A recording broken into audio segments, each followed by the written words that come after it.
Bismillahirrahmanirrahim. Assalamualaikum warahmatullahi wabarakatuh.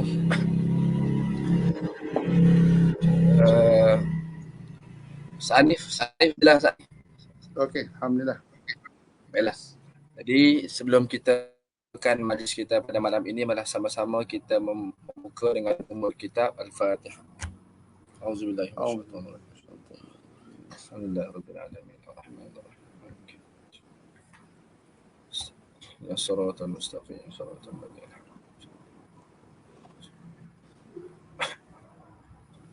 Bismillahirrahmanirrahim.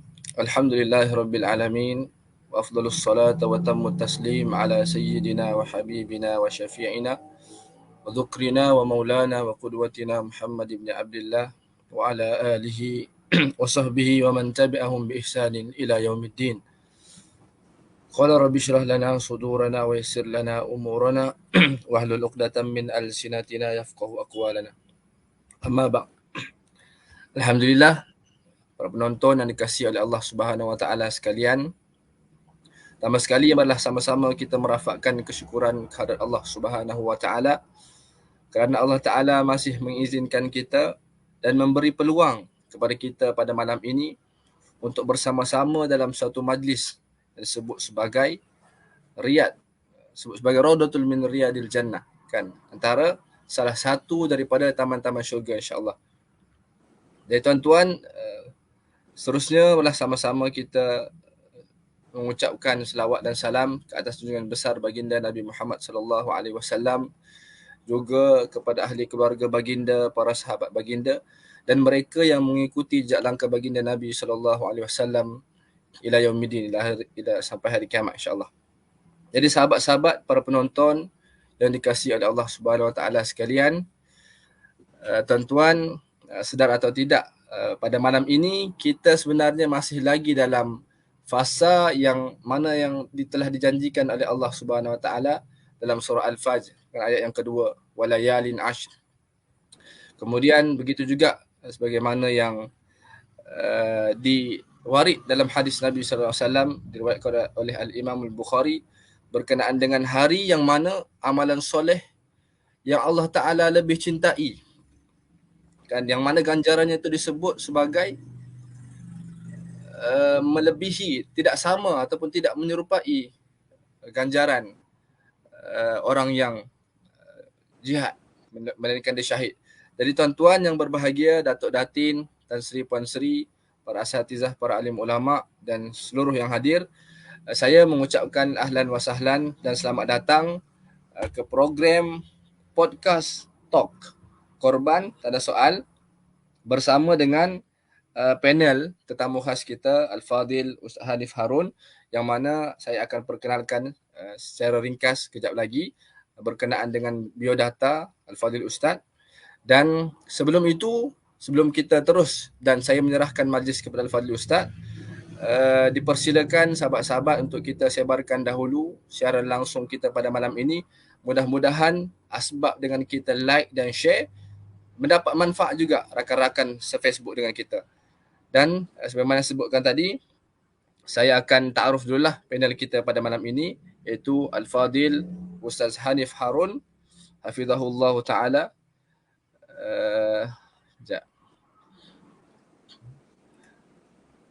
Ustaz Hanif Harun berasal daripada Teluk Bahang, Pulau Pinang, dan mendapat pendidikan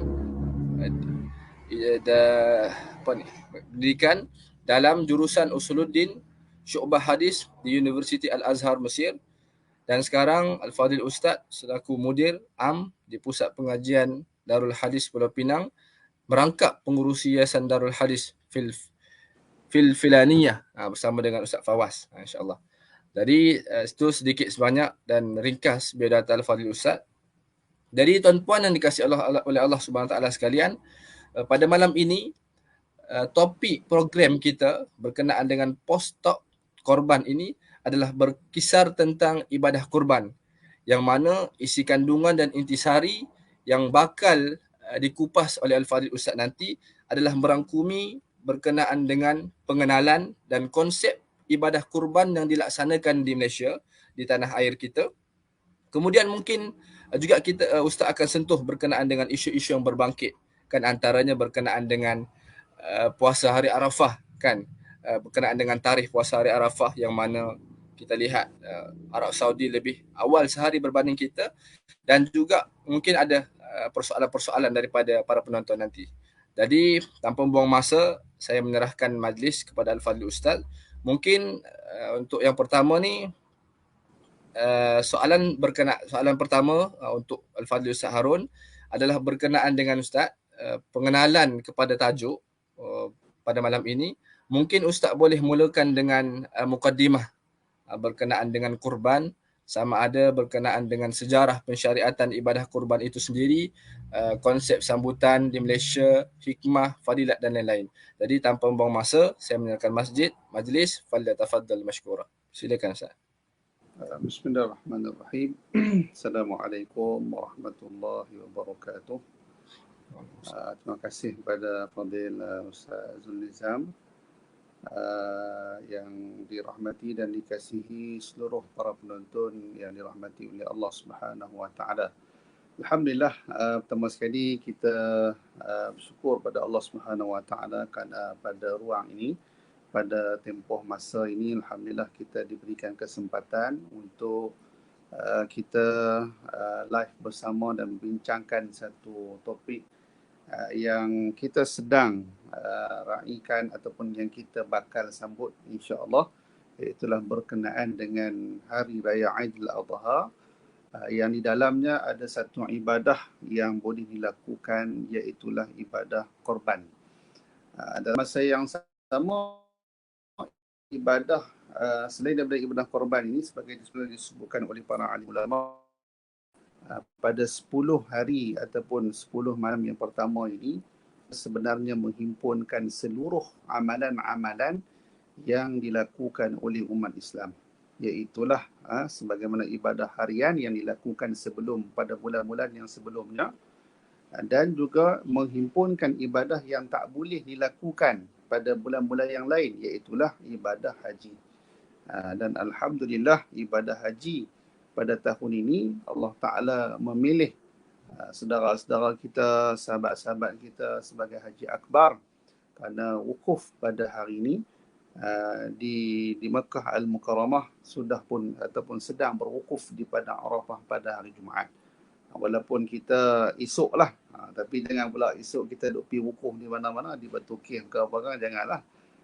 Kerana kita berbeza dari sudut pandang anak bulan ni, dia berbeza.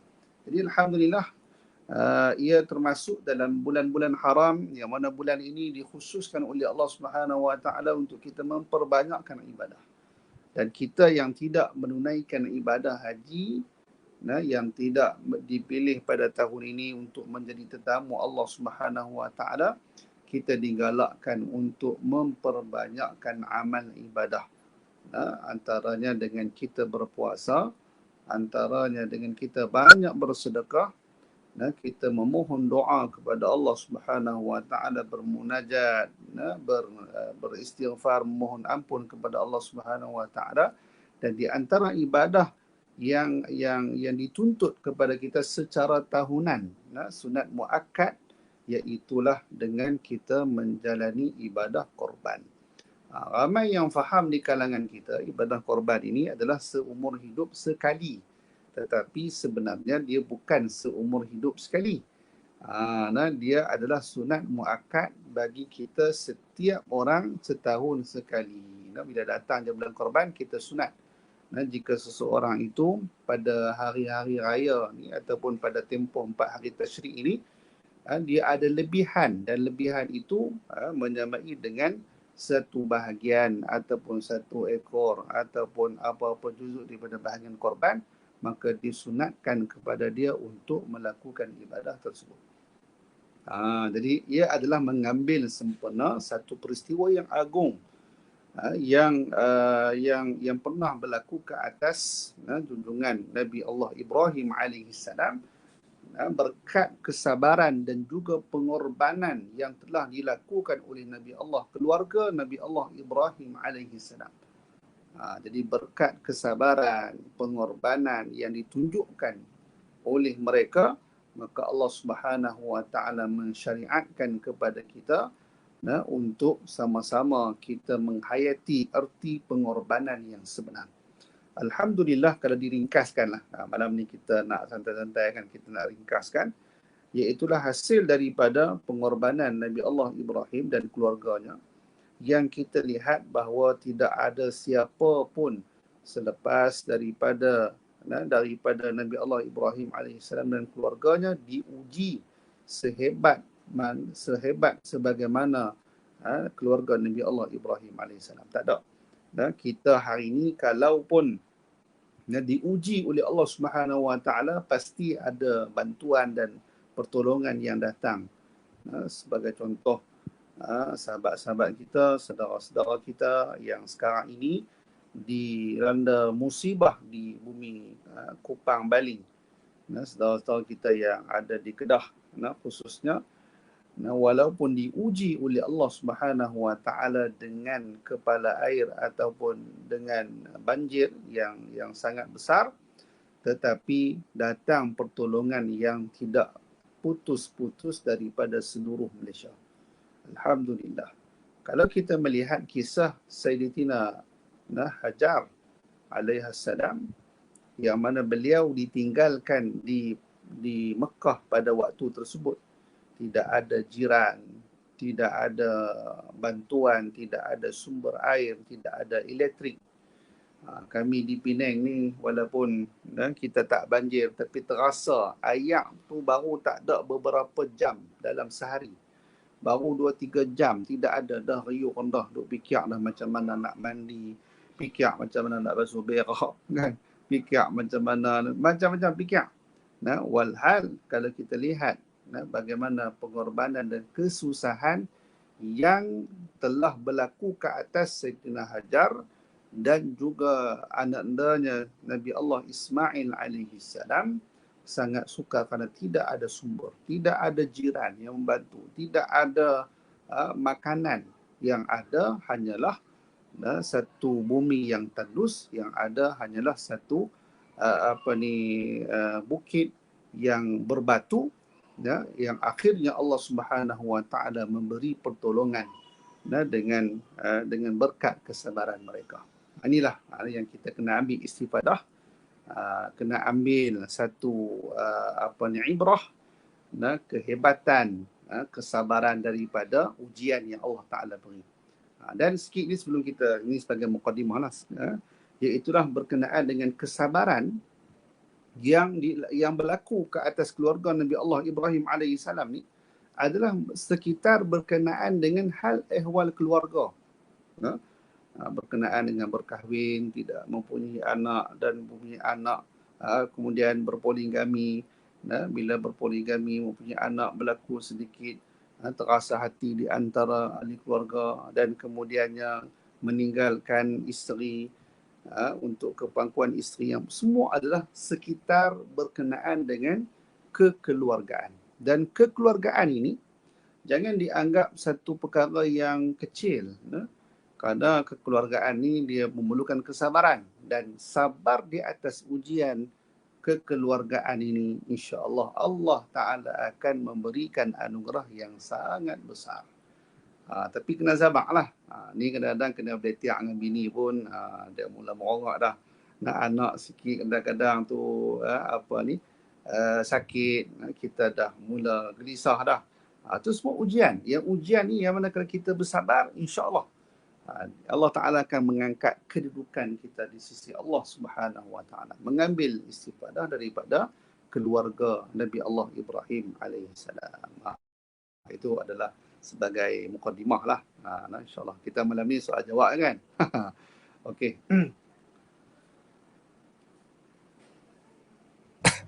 Alhamdulillah. Terima kasih Ustaz atas pencerahan tadi. Pertama, kita pun telah mendengar perkongsian daripada Ustaz, terutama sekali berkenaan dengan pencerahan bahawasanya hukum untuk kita menyertai ibadah korban adalah sunat muakkad setahun sekali, Ustaz, betul? Ya. Bukan seumur hidup.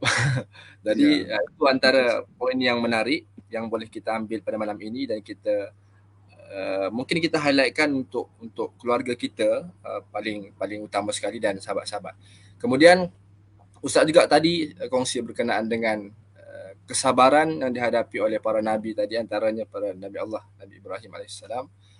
Jadi bila Ustaz sebut tentang kesabaran ni Ustaz, saya ada pernah terbaca lah dalam satu kitab Tanbihul Muta'alim, yang ditulis oleh Kiai Tusur Sindi, tak silap. Gitulah. Dia sebut dalam petikan tu, in kunti sahi taliban lil ilm fasbir kama sabar ulil azmi. Maksudnya sekiranya kalau nak jadi seorang penuntut ilmu pun mestilah sabar seperti kesabaran ulil azmi, tapi sebenarnya hakikatnya tak sama pun sebenarnya. Kalau berbanding dengan kesabaran dihadapi oleh Nabi Allah Ibrahim, sebagaimana yang diceritakan oleh Fadli Ustaz tadi. Jadi kesabaran sebagai penuntut ilmu dan ibu bapa, ayah-ayah untuk anak-anak, beza juga kesabaran yang mereka akan diuji. Kemudian mungkin kalau Ustaz tak ada lagi untuk tambahan untuk mukadimah, mungkin kita terus kepada soalan. Bagaimana Ustaz? Ya, boleh, insya-Allah. Kita ringkaskanlah pada malam ni. Baiklah Ustaz, soalan yang pertama Ustaz berkenaan dengan pengenalan kepada tajuk tadilah. Dan mungkin soalan ni soalan yang biasa, tetapi bila dibuat mungkin mendatangkan istifadah lah untuk orang yang menyertai aktiviti penyembelihan ataupun yang menyertai tetapi mungkin dia tidak ada kudrah untuk bersama, tapi mungkin di rumah sekadar untuk mengagihkan duit, mengambil bahagian dan sebagainya. Jadi Ustaz, soalan yang pertama, apakah amalan sunat dan adab yang boleh dilaksanakan sama ada sebelum, semasa ataupun selepas daripada penyembelihan binatang korban itu sendiri? Mungkin ada saranan ataupun panduan daripada baginda Nabi sallallahu alaihi wasallam. Persilakan Ustaz. Okey, baik, terima kasih pada Fadil Ustaz moderator. Berkenaan dengan sunat melakukan ibadah korban ni bagi peserta lah, bagi peserta yang dia masuk pada tahun ini masih ada ruang, masih ada peluang, kerana dia pada hari-hari tasyrik selepas kita menunaikan ibadah solat Aidil Adha, maka itulah bermula pada pagi dan sampai malamnya sehinggalah sebelum terbenam pada 13 Zulhijjah untuk kita melakukan ibadah korban. Jadi ibadah korban ni di antara benda yang sunat ialah sama kita seolah-olah macam kita menunaikan ibadah haji. Iaitulah kalau ibadah haji ni dia ada ihram lah. Dia ada benda-benda pantang larang. Tapi bagi orang yang melakukan ibadah korban, dia disunatkan untuk tidak memotong rambut, tidak memotong bulu, tidak mencukur dan tidak memotong akan kuku. Itu adalah benda yang disunatkan sehinggalah binatang sembelihan itu disembelih. Jadi itu adalah benda yang disunatkan. Tetapi kalau dia potong juga, dia tidaklah haram, jadi tidaklah kena bayar dam, cuma makruh lah. Jadi benda yang mukhalafah dan benda yang bercanggah dengan sunnah itu adalah satu benda yang makruh, namun tidaklah berdosa. Jadi penghayatan itu kan, kita sebelum kita tahallul, kita tak boleh nak gugur apa-apa yang ada di dalam kita, tak boleh pakai wangi-wangian. Itu adalah sebagaimana pengalaman yang mereka pernah menunaikan ibadah haji, dia akan merasai bahawa itu bukan satu tekanan, tetapi dia adalah satu bentuk pentarbiyahan yang mana kita ni disuruh untuk mentaati segala perintah Allah Subhanahu Wa Taala. Jadi dia ajar susah.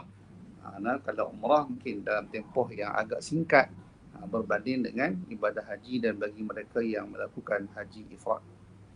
Okey. Kemudian di antara benda yang sunat juga ialah kita hadir pada majlis penyembelihan. Itu adalah satu benda yang kita kena dituntutlah untuk kita menghadiri dan kita melihat, kalau boleh, kalau mampu, kita sendirilah yang sembelih.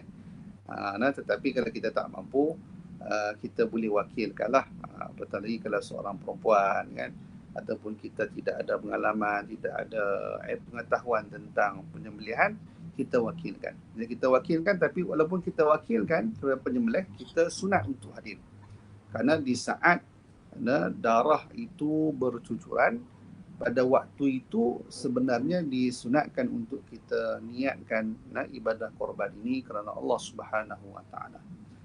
Kalau tidak mampu untuk hadir, bolehlah kita wakilkan awal pada tukang sembelih dan sebagainya. Tapi kalau kita boleh mampu hadir, dan sekarang ni pun ramai sebenarnya orang buat ibadah korban di luar negara ni nak hadir. Macam mana kan? Buat di Bangladesh, ada di India, ada di Afghanistan lah, Palestin lah. Jadi memang tak boleh nak hadir semualah. Jadi bila tak boleh nak hadir, sebenarnya kita tidak dapatlah pahala sunat untuk kita menyaksikan di saat penurunan ataupun di saat kita binatang kita disembelih tu. Jadi pada waktu tukang sembelih tu, di saat terhembur ataupun bergugurannya darah itu, Allah Subhanahu Wa Taala sudah pun menerima ibadah kita. Dan sejauh mana ibadah itu diberikan pahala adalah berdasarkan pembahagian ataupun berdasarkan daging yang sedekahkan. Banyak mana daging disedekahkan, banyak itulah pahala yang akan dikira dan dihitung oleh Allah Subhanahu Wa Taala. Jadi maksudnya kalau sedekah banyak, maka dapatlah pahala banyak. Kalau dia makan banyak, dia dapatlah kekenyangan. Tapi kalau makan banyak sehingga tidak ada satu bahagian pun disedekahkan, bahagian tu daging lah, maka tidak sah ibadah korban dia, dan dia kena pergi beli satu daging merah dan mentah dan masih lagi berdarah, itu kena sedekahkan sekurang-kurangnya yang disebutkan oleh para alim ulama kita 300 ataupun setengah kati lah. Satu kati adalah 600 gram. Sekurang-kurangnya 300 gram. Setengah kati. Untuk mesti disedekahkan kepada fakir miskin.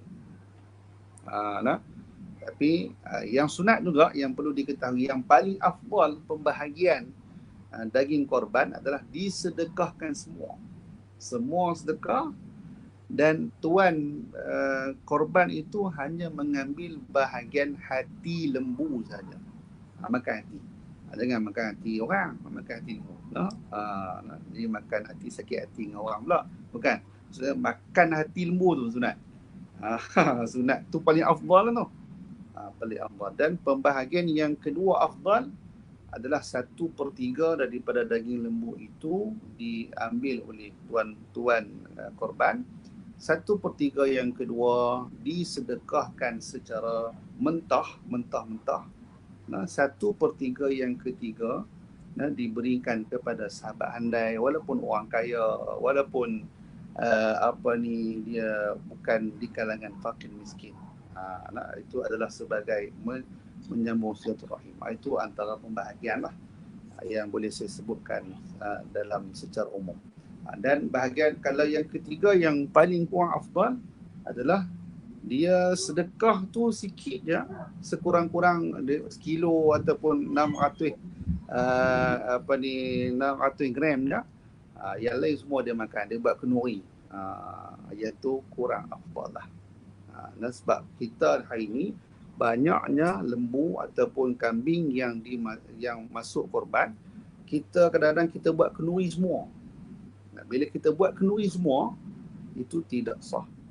Jangan dibuat kenduri, kerana yang datang kenduri itu pun bukan orang miskin semua. Dan sunat kita mengagihkan daging korban bukan dalam bentuk masak, tetapi dalam bentuk daging mentah masih merah. Kita bagi yang tu daging lah, tak termasuk tulang, tak termasuk perkakas dalam, lemak perut tu tak termasuk. Jadi daging betul-betul itu. Itu adalah pada tujuan kita masuk ibadah korban. Okey. Baik Ustaz, terima kasih Ustaz atas soalan yang pertama. Banyak dan panjang penjelasan Ustaz sebenarnya dan jawapan. Mungkin jawapan-jawapan yang disebutkan oleh Al-Fadhil Ustaz Hanif tadi mungkin bahagian media di PPM sendiri ataupun mana-manalah yang para penonton yang melihat, mungkin kita boleh quoteskan ataupun kita mungkin design berkenaan dengan yang menarik adalah berkenaan dengan fadilat tadi, yang 1/3, kemudian sunat disedekahkan secara mentah, daging merah. Kemudian banyak lagi yang disebut oleh Al-Fadhil Ustaz tadi, hadir semasa penyembelihan dan sebagainya. Sebab benda ni tak banyak yang kita lihat sama di Facebook dan sebagainya, melainkan dalam kitab fiqh lah. Dan saya percaya mungkin, dan saya percaya memang Al-Fadhil Ustaz Alif Harun memang akan merujuk kitab-kitab fiqh. Sebab tu Al-Fadhil Ustaz banyak boleh menguraikan secara detail berkenaan dengan fadilat-fadilat kurban. Kemudian mungkin kita pergi kepada soalan yang seterusnya Ustaz. Ya, boleh. Baik. Soalan yang seterusnya Ustaz berkenaan dengan jenis haiwan.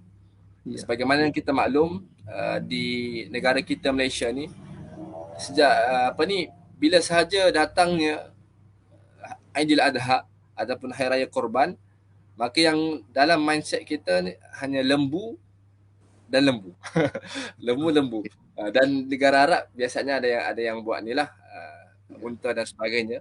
Jadi soalan yang seterusnya Ustaz, adakah ayam dan rusa ayam dan rusa tu boleh juga digantikan sebagai binatang kurban atau sembelihan?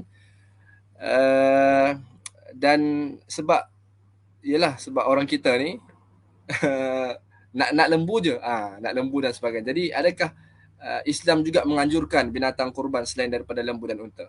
Persilakan Ustaz. Okey, soalan yang juga menarik. Okey. Berkenaan dengan binatang korban.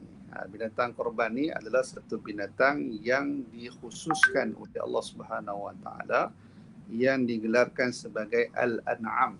Al-an'am. Jadi al-an'am di sini yang dihuraikan oleh para alim ulama adalah merujuk kepada binatang yang namanya unta.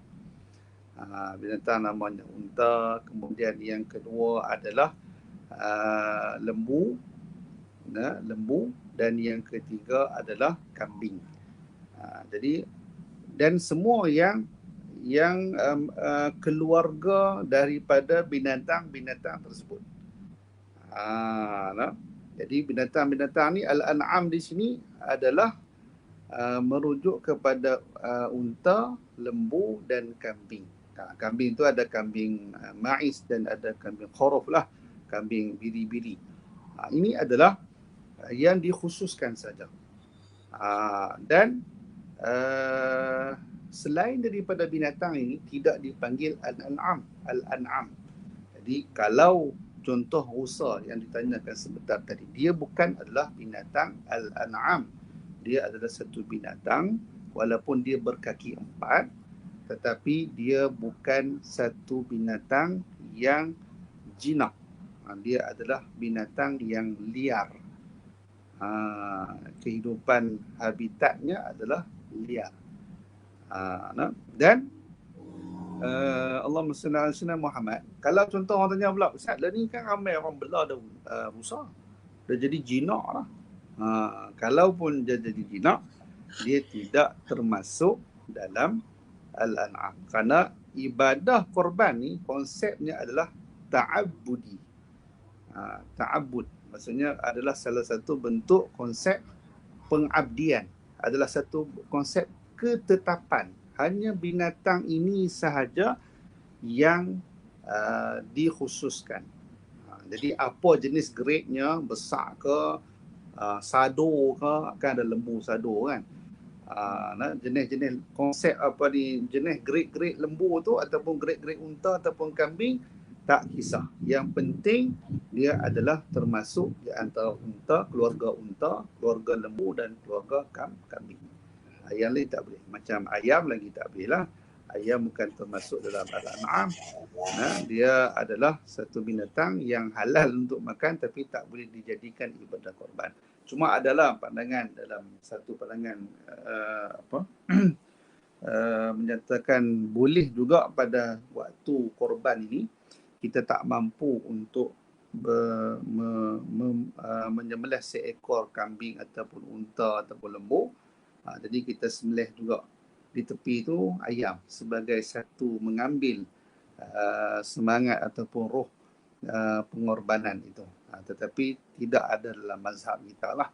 Itu dalam mazhab yang lain. Mazhab yang lain yang membolehkan. Tetapi dia tidak hasil pahala sedekah pada ibadah korban. Jadi urutan yang paling afdal binatang ni adalah unta. Itu paling afdal. Tapi orang Arab dia tak suka unta. Orang Arab dia tak suka unta sebab unta ni daging dia liat sikit. Daging dia liat. Pengalaman saya duduk di Mesir pun jarang-jarang jumpa orang Arab sembelih unta. Mereka lebih suka sembelih lembu lagi. Macam kita lah orang Malaysia. Tapi orang kita orang Malaysia ni dia suka nampak macam sempoi sikit, suka sembelih unta, nak sembelih unta. Tapi unta ni bukanlah semua orang boleh nak makan unta tu, kerana proses nak masak dia tu agak sukar lah. Yang kedua, turutan yang kedua adalah lembu. Dan turutan yang ketiga adalah khoruf ataupun kambing biri-biri yang berbulu tebal. Yang keempat adalah kambing biasa. Yang kelima, satu bahagian daripada unta. Itu dia punya tertib dia. Dan yang keenam adalah satu bahagian daripada lembu. Itu adalah yang keenam. Jadi dia kalau kita ikut ni adalah yang paling mahal. Unta paling mahal harga dia. Kedua mahal lembu. Ketiga mahal biri. Keempat mahal kambing. Jadi kalau contoh di sini, kita kalau contoh ada duit, kan ni satu bahagian RM800 ke RM850. Kita ambil satu bahagian lembu. Dia dah berada pada ranking yang ke-6. Ranking yang ke-6. Tak salah untuk kita tambah RM50 lagi untuk jadikan RM900 untuk kita upgradekan. Untuk kita letakkan jadi satu ibadah yang lebih afdal. Ranking yang keempat, kita ambil seekor kambing. Nampak, seekor kambing. Jadi kalau kambing tu 900 boleh dapat kambing biasa. Kalau kita tambah lagi 100, dapat kambing biri-biri. 1000 contohnya. Jadi 1000 kita boleh menaikkan ranking kita ke ranking yang ketiga. Kalau kita ada duit lagi, belilah seekor lembu. Tu ranking yang kedua lah. Maksudnya bukan dipecahkan kepada 7 bahagian. Lembu seekor, kita seorang. Tu ranking yang kedua. Kalau ranking yang pertama adalah seekor unta. Jadi hadilah kita cubalah. Itu yang dimaksudkan. Saya maksudkan di awal tadi, saya ada slide tentang hukum secara tahunan. Jadi sebenarnya masing-masing kekeluargaan kita ni boleh kita himpun duit sama-sama kita. Himpun duit bagi seorang sikit, seorang RM50, seorang RM100, dan kemudian sampailah genap 7,000 contohnya. Diletakkan di atas satu nama dalam keluarga kita. Satu nama aja, satu nama dia korbankan seekor lembu. Jadi pahalanya besar dan kita yang bagi, walaupun korban tu bukan atas nama kita, tapi kita dapat pahala memberi, pahala bersedekah. Tahun depan, buah nama kita pula. Tahun satu lagi, buah nama adik-beradik kita yang lain pula. Jadi itu adalah cara bagaimana untuk kita nak mengambil afdal di dalam bersedekah untuk ibadah korban ini. Wallahu a'lam bishawab.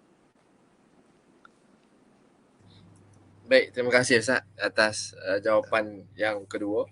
Kita ada beberapa soalan lagi Ustaz.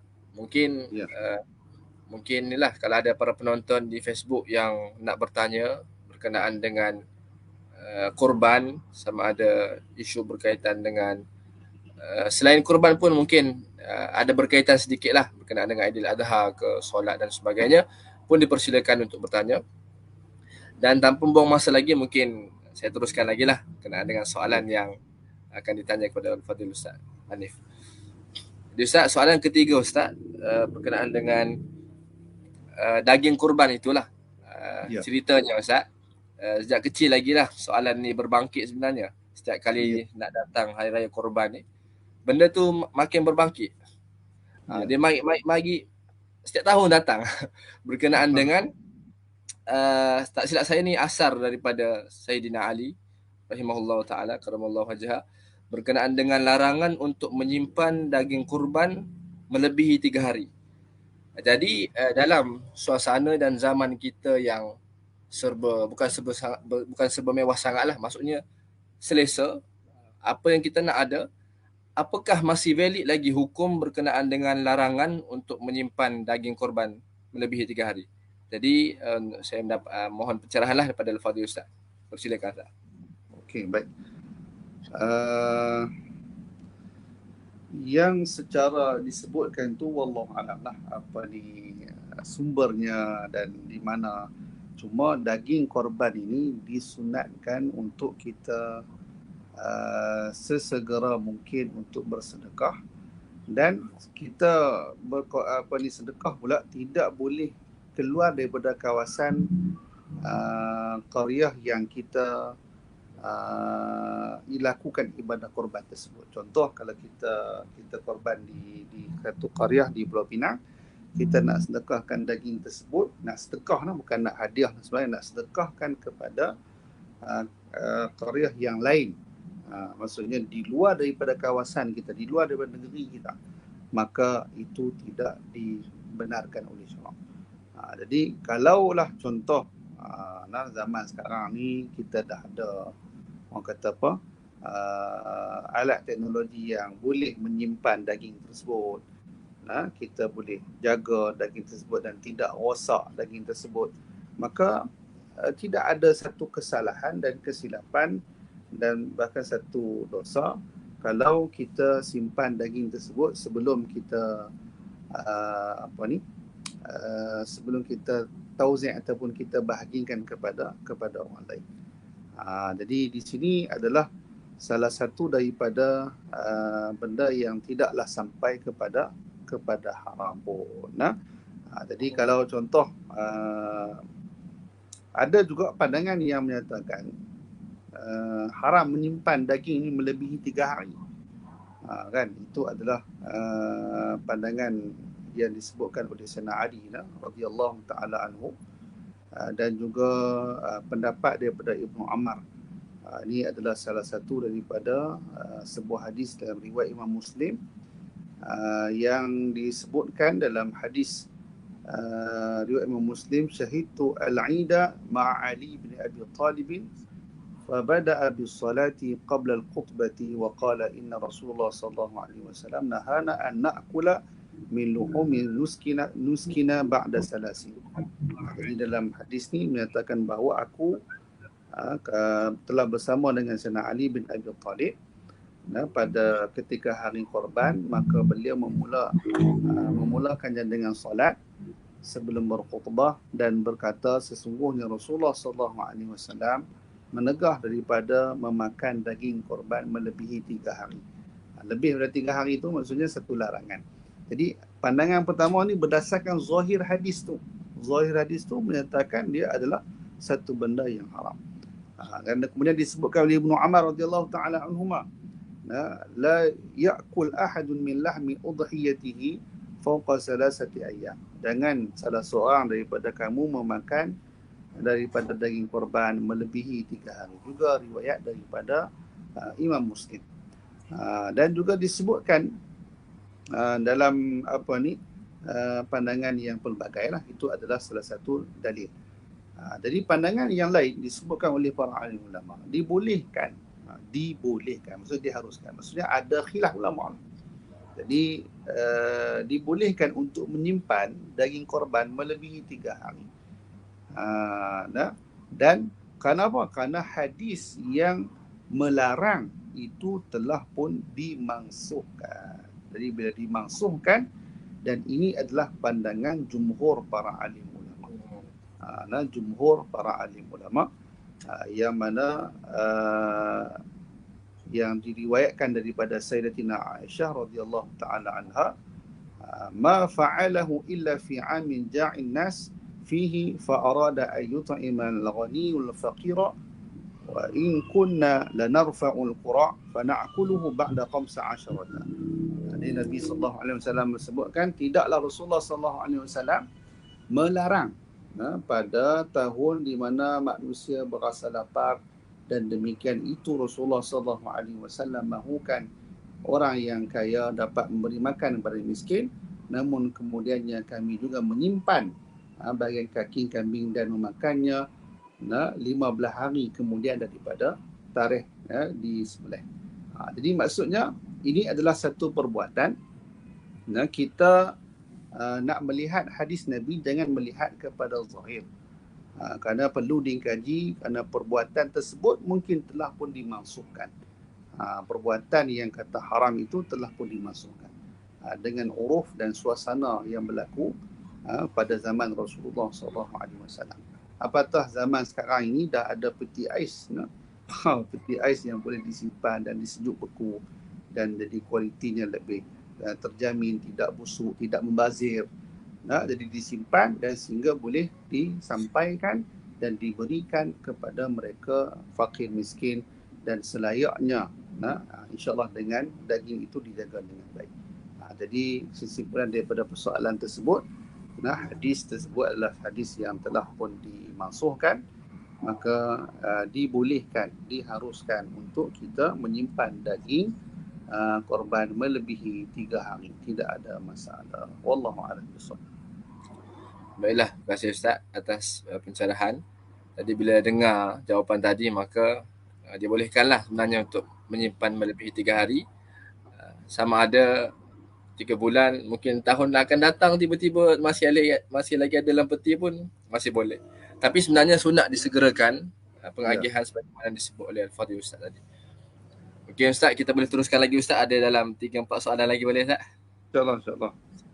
Dia soalan-soalan berkenaan korban ni Ustaz, dia makin banyak makin menarik sebenarnya. Ya. Baiklah Ustaz, soalan seterusnya Ustaz berkenaan dengan kes ni kes nak jimat lah Ustaz. Sama ada nak jimat kewangan ataupun nak jimat masa. Berkenaan dengan dia nak buat korban, dalam masa yang sama dia pun nak buat akikah. Jadi jadi pada masa nak buat ibadah korban itu, dia telah ni belum, wallahu alam lah pernah berlaku atau belum, tapi ni mungkin persoalan yang orang tertanya-tanya, adakah dibolehkan dia mengambil sebahagian daripada 7 bahagian lembu, contoh 3 bahagian dia buat untuk korban, kemudian 4 bahagian dia niatkan untuk akikah. Jadi berdasarkan situasi ini, apakah dibolehkan Ustaz? Fadhil syukur. Baik, berkenaan dengan persoalan bolehkah dalam satu ekor lembu tu kita ada 7 bahagian sama dengan unta, kalau kambing satulah. Boleh tak boleh kita membahagikan, ada ibadah berkenaan dengan nazar, ada yang disebutkan korban, ada yang disebutkan akikah. Jadi perbahasan di kalangan para alim ulama membenarkan mengikut niat masing-masing lah. Cuma apabila seseorang itu bernazar, kena hati-hati kerana dia tidak boleh mengambil sedikit pun daripada bahagian tersebut. Jadi keluarga dia pun tak boleh. Dia kena sedekah semua dan tak boleh nak buat kenduri. Tak boleh. Dia kena sedekah mentah kepada seluruh fakir dan miskin. Seluruh fakir miskin. Jadi contoh misalnya, contoh bahagian pertama korban, bahagian kedua akikah, bahagian ketiga dia nazar, bahagian keempat dia nak bayar dam. Contohnya. Jadi di situ boleh, tidak ada masalah. Wallahu a'lam. Baiklah, terima kasih Ustaz. Jadi kesimpulannya dibenarkan Ustaz menurut dibenarkan. Baiklah. Kemudian soalan yang seterusnya Ustaz berkenaan dengan, ada 3 soalan lagi berkenaan dengan hutang lah Ustaz. Allah alam sama ada hutang tersebut hutang yang susah nak bayar, contoh kalau pelajar ni dia PTPTN, ataupun kalau macam hutang mak ayah atau orang bekerja ni mungkin dia ada hutang dengan kereta, rumah dan sebagainya. Tapi yang mungkin yang dimaksudkan dengan soalan ni adalah hutang yang dia tidak terbeban dan mungkin dia boleh bayar, hutang sama rakan ataupun sama keluarga, tapi dalam masa yang sama dia pun nak buat korban. Dari Ustaz, menurut situasi sama ada dia situasi maksudnya keutamaan manakah yang diutamakan, untuk dia laksanakan, sama ada mengutamakan dia mengikuti kurban ataupun dia menyelesaikan dahulu hutang tersebut. Persilakan Ustaz. Okey. Hutang ni adalah satu benda yang wajib dibayar. Hutang. Adapun kalau ibadah korban ni, hukum asalnya adalah sunat lah. Itu adalah sunat. Ini di antara benda yang wajib dengan benda yang sunat adalah perlu diutamakan perkara yang wajib. Perkara yang wajib. Kalau contoh kita hutang secara kawan dengan kawan. Kawan dengan kawan kita kenal. Bila kita kenal, kita boleh melakukan ibadah korban. Dalam masa yang sama, hutang dia 100 dua kita tak bayar. Korban kita boleh buat 800, 900 ringgit, 300 ringgit kita boleh masuk korban. Tiba-tiba hutang yang 100 ringgit, 200 ringgit kita tak boleh bayar. Satu, kita dah khianat dengan duit kita, dan yang kedua, kita telah menyakitkan hati kawan kita. Urusan kita dengan muamalah kita dengan manusia pun fail. Macam mana kita nak memperbanyakkan sedekah dengan duit kita tersebut dalam keadaan kita masih lagi berhutang. Jadi benda tu perlu diutamakan, hutang tu kena bayar hutang, kerana kita selesai muamalah kita, hablum minan nas, hubungan kita sesama manusia. Adapun kadang-kadang dia ada hutang berbentuk yang dibayar dengan bank. Contoh hutang kereta kan, hutang tu tak, tapi dia ada bulanan, dia bayar bulanan. Kita buat loan 7 tahun, 5 tahun, 10 tahun. Jadi dia bayar konsisten, dan itu adalah salah satu daripada apa yang dikehendaki oleh bank, perjanjian macam tu. Bahkan orang yang dilihat konsisten bayar hutang ni, dia ada potensi pula untuk membuat pembiayaan yang seterusnya. Bank tengok, oh cik ada banyak pembiayaan, cik semua boleh bayar dengan cantik, cun semua satu-satu. Jadi maksudnya itu rekod baik kita untuk kita nak buat loan yang lain pula. Contoh lah kan, bukan pasal bisnes, tapi itu adalah sebahagian daripada meyakinkan pihak bank. Saya pernah masa balik daripada pengajian, balik daripada Mesir, nak beli kereta. Bank tak bagi saya beli kereta. Sebab apa? Saya tidak ada hutang PTPTN, saya tak ada pengalaman rekod pernah membeli dengan kadar yang besar. Dia tak berani nak bagi pinjam. Tu pelik bank tau. Jadi kalau nak meminjam dengan bank, kena banyak rekod meminjam baru boleh pinjam. Kalau tak ada rekod, tak boleh pinjam. Itulah bank. Jadi kalau bank ni, sepatutnya kalau kita sama-sama manusia ni, hang tak pernah berhutang lah, aku berani bagi nak hutang. Sebab tak pernah berhutang. Ni kalau duk rajin berhutang dengan orang, bahaya ni, ikut-ikut hutang, tak bayar terus. Tapi bank, itulah dia punya prosedur dia. Jadi dia ada masa yang panjang untuk membayar hutang. Bila membayar hutang, maka di situ kita bolehlah selit pendapatan kita dalam bulanan itu untuk simpan, untuk kita masuk ibadah korban. Kerana apa? Tempoh pembayaran itu dia ada tempoh-tempoh yang tertentu dan boleh diurus dengan baik. Jadi dia ada pinjaman yang berbentuk jangka masa panjang, dan dia ada tempoh yang ditetapkan sesama kita. Jadi bila sesama kita tu perlulah diutamakan berbanding dengan ibadah korban. Wallahu a'lam. Baiklah, terima kasih Ustaz di atas pencerahan berkenaan dengan keutamaan sama ada mengutamakan hutang ataupun mengikuti ibadah korban. Alhamdulillah, saya jelas daripada jawapan daripada Ustaz. Kemudian Ustaz, kita ada 2 soalan lagi. Mungkin Ustaz boleh bertahan Ustaz. Boleh insya-Allah. Boleh tahu. InsyaAllah Ustaz. Okey, mungkin cukup sejam lah kita boleh berkongsi malam ni. Ada 50 minit dan lagi. Soalan yang kedua terakhir Ustaz, berkenaan dengan hidup berjiran.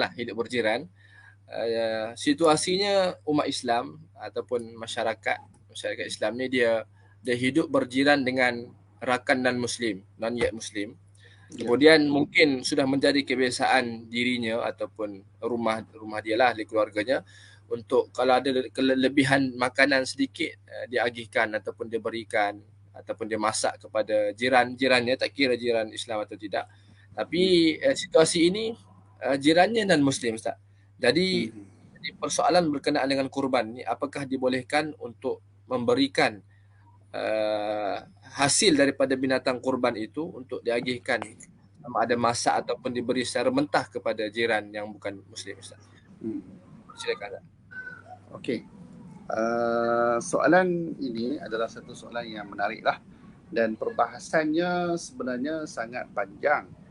Tetapi saya mengambil apa yang dipegang oleh mazhab imam kita, Imam Syafi'i rahimahullah, tidak membenarkan daging korban ataupun apa-apa yang berkenaan dengan ibadah ini diberikan kepada orang bukan Islam. Bukan Islam. Maka perlu dikhususkan daging ini, diedarkan daging ini kepada fakir miskin di kalangan orang-orang Islam. Kalaupun ada pandangan yang membenarkan, di selain daripada mazhab Imam Syafi'i, adalah kafir zimmi. Kafir zimmi yang mana kafir ini juga di kalangan fakir miskin. Kalau fakir miskin bolehlah, tapi itu pandangan yang kita kena jelas selain daripada mazhab Imam Asy-Syafi'i rahimahullah.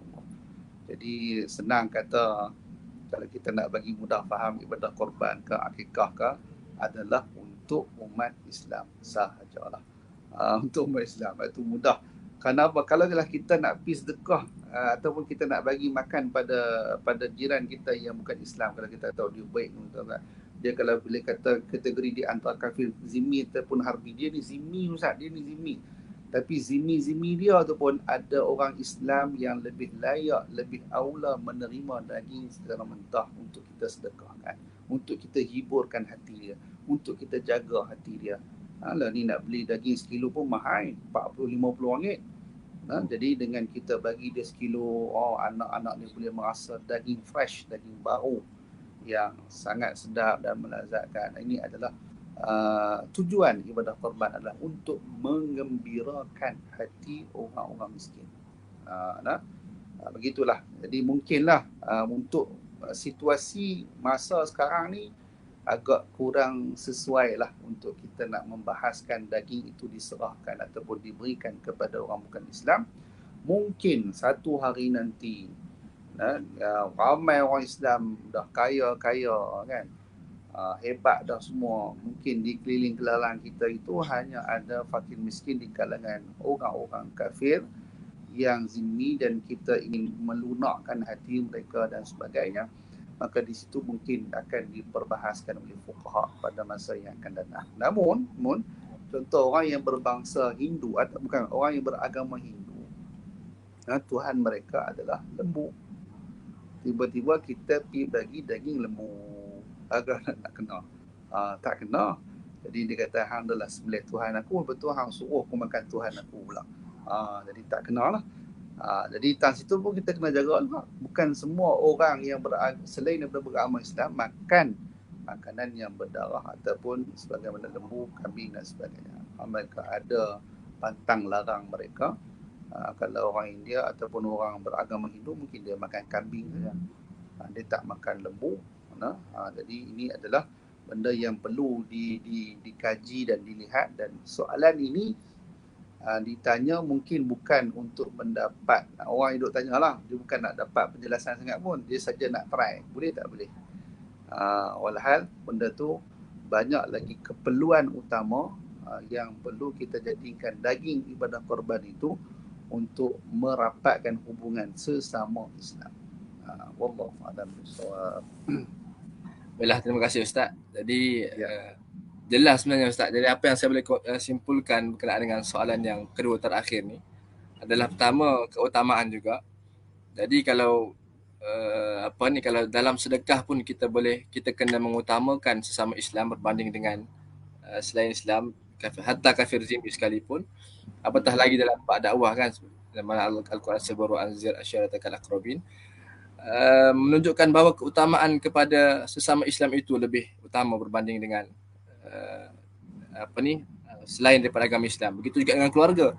Disebutkan juga dalam nas bahawasanya mengutamakan untuk kita sedekah kepada ahli terdekat dahulu, baru kita sedekah kepada orang sama Islam yang lain. Kemudian yang kedua berkenaan dengan ta'abudiyah lah, sebagaimana yang Ustaz sebut, yang jawab pada soalan yang sebelum-sebelum ni, berkenaan dengan ta'abudiyah kepada Allah, yang ibadah kurban. Sebab ni adalah hari perayaan besar umat Islam. Jadi sebaiknya sesama kita lah. Sama kita. Jadi Ustaz, soalan yang terakhir Ustaz, Ya. berkenaan dengan yang ni pun Ustaz, soalan yang setiap kali juga timbul melalui sekitar rakan-rakan jugalah. Dan Ana pun pernah ditanya tapi tak sempat nak mencari, nak membelik kitab dan sebagainya. Jadi malam ni lah terus dapat jawapan daripada Ustaz berkenaan dengan berkenaan dengan tulang belulang Ustaz, tulang belulang Okay. kurban tu. Jadi apakah ada nas yang melarang untuk kita membuang tulang belulang kurban sama ada lembu dan sebagainya di merata-rata tempat, sama ada membuang di longkang yang terdedah dengan orang yang boleh anjing gigit ataupun haiwan-haiwan yang liar lah Ustaz untuk gigit ataupun makan tulang belulang tersebut. Jadi apakah Ya. ada nas yang melarang Ustaz? Persilakan Ustaz. Okey, wallahu a'lam bissawab. Berkenaan dengan tulang belulang, kulit, tanduk dan sebagainya, adakah boleh dibuang? Sebenarnya dia tidak ada satu dalil yang khusus melarang, mengharamkan perbuatan tersebut. Kerana tulang ini sebagaimana kita mafhum daripada hadis, dia adalah satu makanan daripada makanan jin. Makanan daripada makanan jin, kalau jin makan, so apa masalahnya? Tidak ada masalah lah kan. Jadi cumanya yang dibincangkan mungkinlah dia datang secara turun-temurun oleh orang Melayu kita. Jangan buang tulang, jangan tok merata, supaya kita tidak mensia-siakan sisa-sisa daging yang ada di yang melekat di tulang-tulang itu, dimanfaatkan kerana dia adalah satu daging yang dibuat untuk tujuan ibadah. Jadi jangan kita bazirkan. Jangan kita bazirkan. Dia mesti sampai kepada hak orang fakir miskin. Mesti kena sampai. Jadi kalau ditanyakan dalil adakah boleh kita buang ataupun tak boleh kita buang, dia sebenarnya tidak ada dalil yang khusus. Tetapi daripada kefahaman falsafah kita memasuk ibadah korban ini adalah untuk menyampaikan daging dalam bentuk mentah itu, ia mungkin menjaga supaya kita tidak sewenang-wenangnya membiarkan, contoh sambil-sambil duk potong-potong, kita yang kecil-kecil itu pun kita hanya lempak macam tu je, kita buang macam tu. Sebenarnya yang kecil-kecil itu masih daging, jadi dicampurkan dengan daging-daging yang sedia ada dan digabungkan dan disedekahkan kepada mereka yang memerlukan, ataupun diberikan hadiah hibah, ataupun dibuat kenduri dan sebagainya. Itu adalah mungkinlah, saya rasakan itu adalah sebahagian daripada asbab munculnya satu perkataan yang menghalang kita untuk buang tulang ataupun sehingga sampai keluar hukum haram. Macam ni lah orang tua-tua dulu dia kata jangan tidur, jangan duduk atas bantai takut bisui kan. Walhal tak ada sebab pun duduk atas bantai tu jadi bisui tang punggung kita ni. Tapi abang kata dulu susah, sagi duduk pecah bantai tu payah pula. Jadi ini adalah salah satu daripada benda yang mungkin sampai kepada kita dalam bentuk berantai begitu. Jadi apa yang saya boleh simpulkan dalam masalah ni, selagi mana ada daging kita manfaatkan, dan tulang itu tidak ada salahnya kalau kita buang. Kenapa dia tidak boleh dimanfaatkan lagi? Tulang tu tidak ada manfaat lagi. Jadi selain daripada tulang, selain daripada contoh kulit, macam mana pula kulit? Kulit, tanduk, kemudian kuku, gigi, kan? Seelok-eloknya benda yang kalau tidak diusik ataupun tidak diambil guna oleh fakir miskin, maka bolehlah kita ambil untuk dimanfaatkan. Tetapi benda tu mesti dahulu diambil dan diserahkan kepada fakir miskin dahulu. Mesti, ataupun kita mesti melalui tuan ibadah korban dahulu, barulah kita boleh mengapa-apakan ataupun kita menguruskan daging ataupun kulit, tulang, gigi, lidah dan sebagainya pada ibadah pada binatang tersebut. Ni kadang-kadang dah sembelih tengok-tengok ekor hilang lah, kan? Ekor hilang dah. Jadi ekor tu yang menjadi tumpuan, batang pinang hilang dah. Tu adalah satu benda yang perlu dielakkan. Mesti kena dapat keizinan daripada peserta-peserta ibadah korban. Wallahu a'lam bishawab.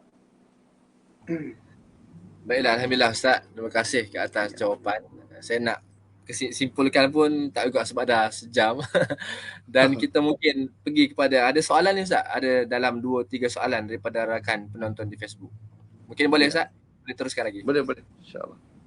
Baiklah, soalan pertama Ustaz daripada sahabat kita yang bernama Anwar Salihuddin. Salam Ustaz, bertanya sedikit. Sebaik pengagihan bahagian daging korban, bagaimana ya Ustaz? Mungkin silakan. Ya, ini kita dah sebut secara umum tadi, khusus iaitu berkenaan dengan pembahagian yang paling baik sekali adalah disedekahkan semua secara mentah, kepada fakir dan miskin. Sedekah semua. Kita tuan korban ambil apa? Ambil bahagian hati saja. Hati, makan hati lembu lah. Jadi itu paling afdal lah.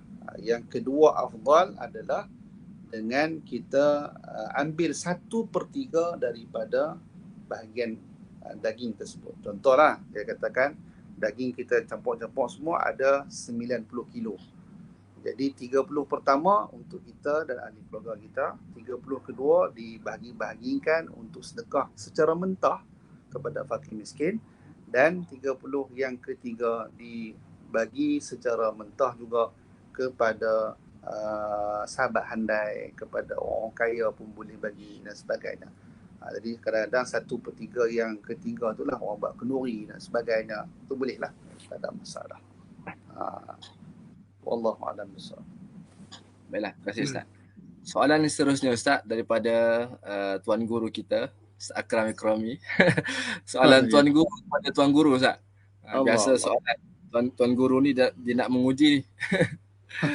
Ustaz, soalannya Ustaz berbentuk kalau lembu korban tu tak sah sembelihan, apakah urus setia wajib ganti atau bagaimana? Itu dia. Tak sah sembelihan tu maksudnya tak putus urat halkum dan juga urat marih lah kan. Jadi bila dia tidak sah, maka wajib diganti rugikan lah. Dibayar ganti rugi. Kerana apa? Kerana sudah pun diakad, dan itu adalah berdasarkan kecuaian. Maka sebenarnya bila sembelih tu kan, dia kalau contoh masih dilihat urat tidak putus sepenuhnya, masih lagi ada hayah al-mustaqirrah, masih bergerak, lembu tu masih aktif dan masih darah berhamburan, maka kita boleh sebenarnya pegang pisau pergi bagi putih lagi. Boleh. Dia bukan kira, ustaz ni berapa kali dah potong, lebih sekali. Tak. Dia dikira sekali. Walaupun dia dilihat perbuatannya berkali-kali, tapi masih ada hayah mustaqirah. Masalahnya bila dibiarkan, tidak ada ilmu dan sebagainya, menyebabkan tak perasan ke, tak ambil berat, itu adalah berdasarkan kecuaian. Bila kecuaian ni kita kena ganti baliklah, kerana pahala yang diharapkan oleh peserta-peserta korban. Wallahu a'lam bishawab. Baik Ustaz. Soalan yang terakhir Ustaz daripada orang yang sama, Anwar Salihuddin. Soalannya ni Ustaz, soalannya. Hmm. Macam mana soalan ni? Bagaimana dengan bahagian-bahagian yang jadi rebutan orang yang berkorban? Contohnya bahagian ekor, adakah perlu dibahagikan mengikut 7 bahagian atau dibolehkan salah seorang ambil terus? Okey, soalan yang menarik. Dia selagi mana daging, dia adalah daging, dia adalah hak milik ataupun dia hak, kembali hak tersebut kepada 7 orang peserta. Jadi 7 orang peserta perlu dibahagi sama rata. Perlu dibahagi sama rata. Jadi itu penting sebenarnya pada urus dia yang masuk ibadah korban ni. Dia perlu ada briefing, dia kena ada cerita apa yang paling afdal, apa tujuan masuk korban. Kalau tujuan masuk korban nak makan daging, itu bukan tujuan utama. Kerana tujuan utama masuk ibadah korban adalah untuk bersedekah. Jadi bila dia masuk untuk tujuan bersedekah, dia takkan berkira-kira pada ekornya, batang pinangnya, harimau menangisnya, kan? Ni tak dapat kira menangis sebab harimau pun tak dapat menangis.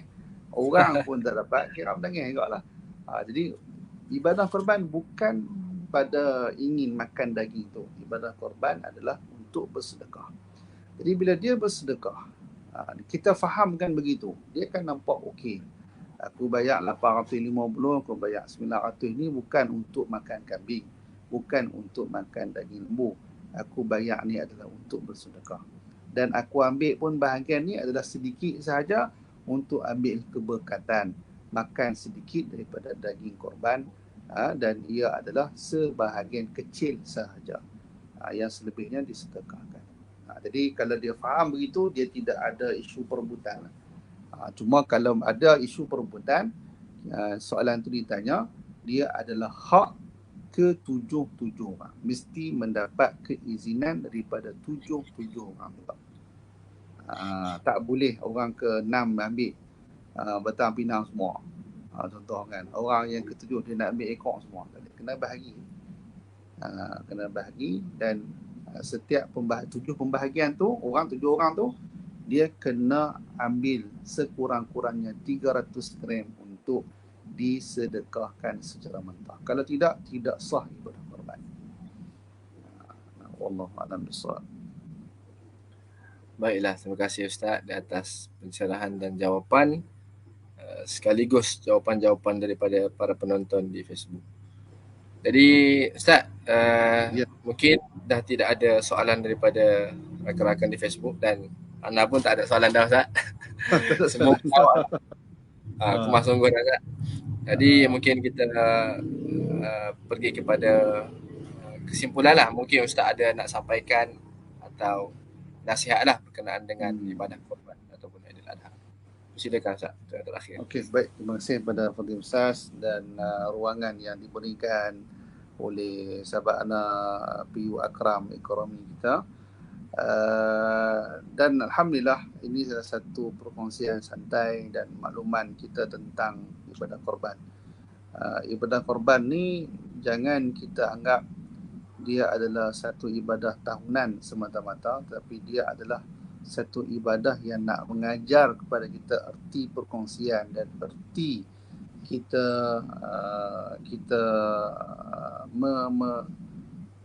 memberikan kasih sayang kepada mereka yang memerlukan.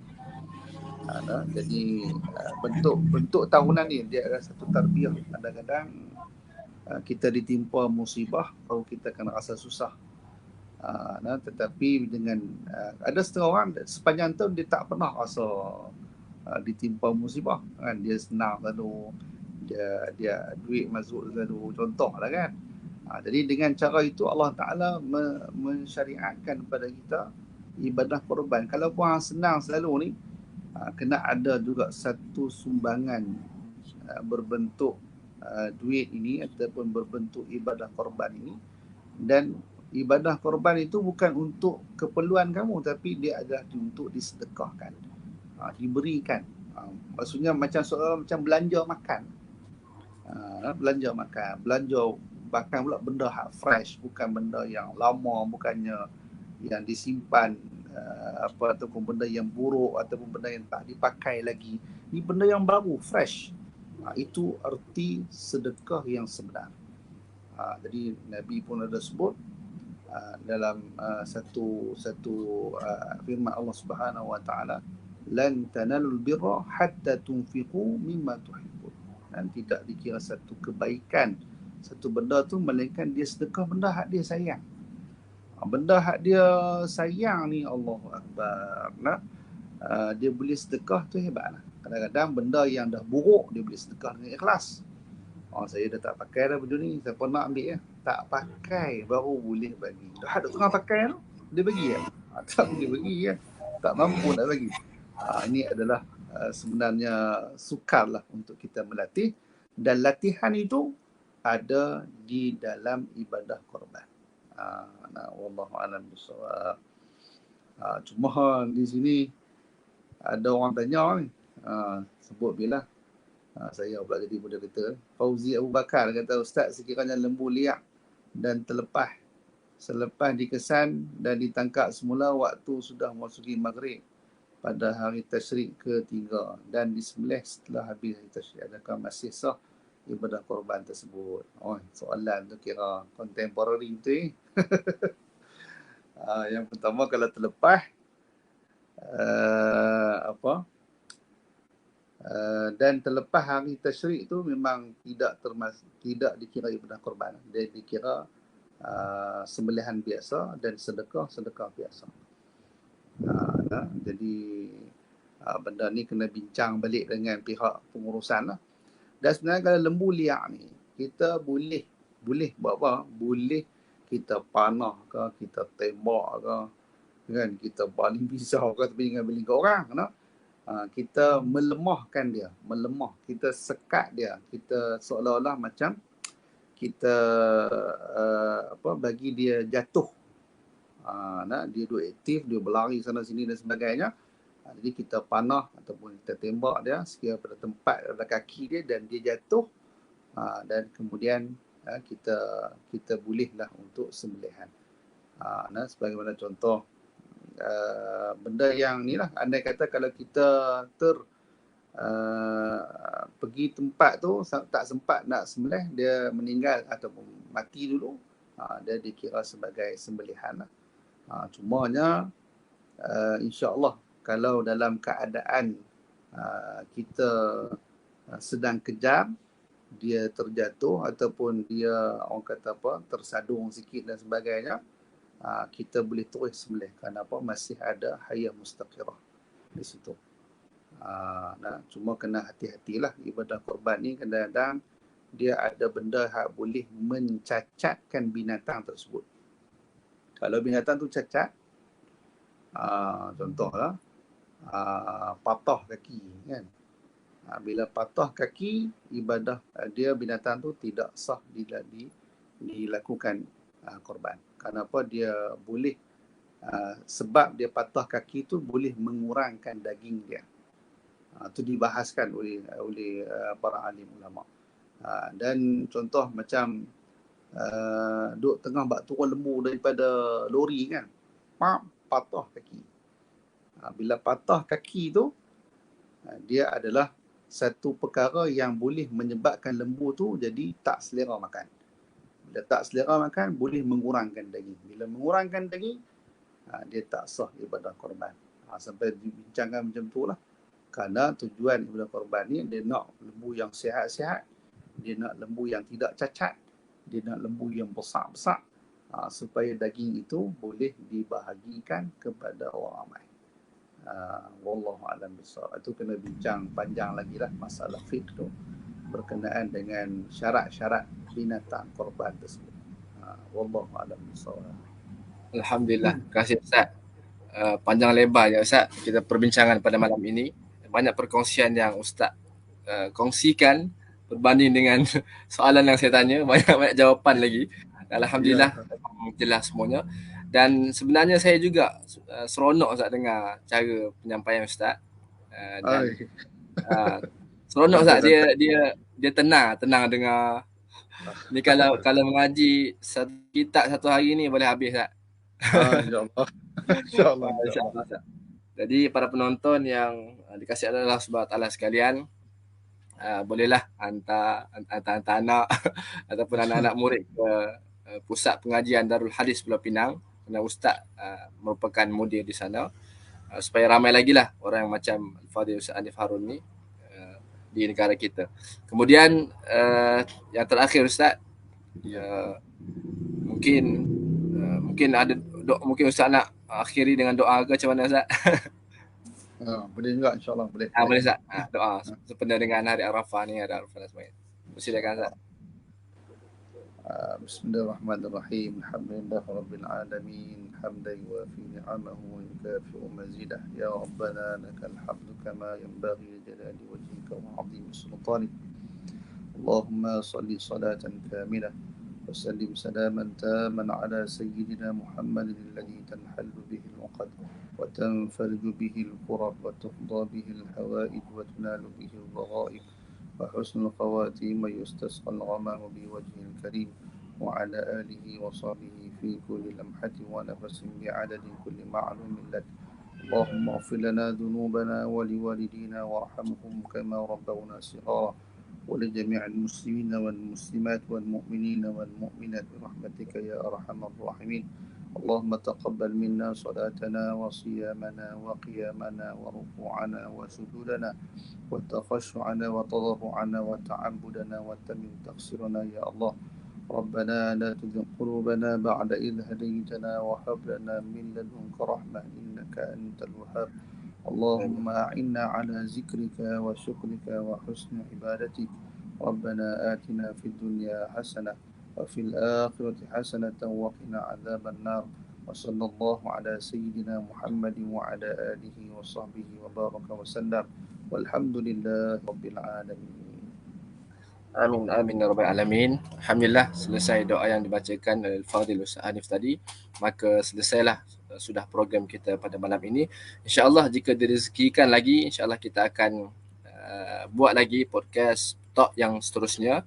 Dan akhir kalam, saya mewakili Lajnah Dakwah Dewan Pemuda PAS Malaysia dan bahagian media dakwah, bahagian media ni Dewan Pemuda PAS Malaysia ingin mengucapkan selamat menunaikan ibadah puasa pada esok hari. Yang nak berpuasa teruskan, dan selamat menunaikan ibadah korban dan selamat hari raya Aidil Adha. Dan yang terakhir sekali juga, Ana mewakili di PPM juga Lajnah Dakwah mengucapkan ribuan terima kasih khas kepada Al-Fadhil Ustaz Hanif Harun kerana sudi meluangkan masa bersama dengan kami para penonton pada malam ini, dan para hadirin semualah yang masih lagi bersama dengan kita sehingga habis bersiaran langsung bersama. Jadi saya Zulizam Zulkifli mohon maaf di atas kekurangan sepanjang mengendalikan program secara langsung, dan Allah Ta'ala alam, insyaAllah kita berjumpa di lain hari. Aku qauli hadha wa astaghfirullahal azim li wa lakum. Wassalamualaikum warahmatullahi wabarakatuh. Siru ala barakatillah. Terima kasih Ustaz. Baik, sama. InsyaAllah jumpa lagi. InsyaAllah Ustaz. InsyaAllah.